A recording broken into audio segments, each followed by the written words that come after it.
সেদিন রেমালের ঝড়ে আমি উড়ে গিয়ে পড়লাম আমার মামার বাড়িতে। ওরে বাপরে বাপ, কি সেই ঝড়! সকালবেলা ঘুম থেকে উঠে চা আর বিস্কিট দিয়ে আমার দিনটা শুরু হয়েছিল, আর এদের দেখো টাপার টপ লিচু খেয়ে যাচ্ছে দুজন মিলে।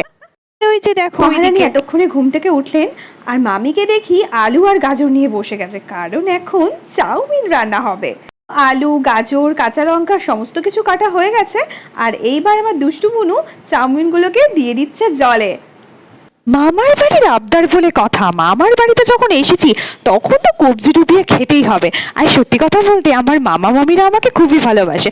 আর যদি বোনদের কথায় আসি, ভালোবাসা থেকে চুল ধরে টানাটানি সবটাই চলে আমার বোনদের মধ্যে।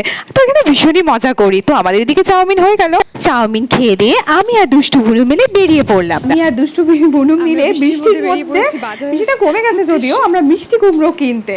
তো চলো বাজারের দিকে যাওয়া যাক। অবশেষে আমরা বাজারে চলে এসেছি।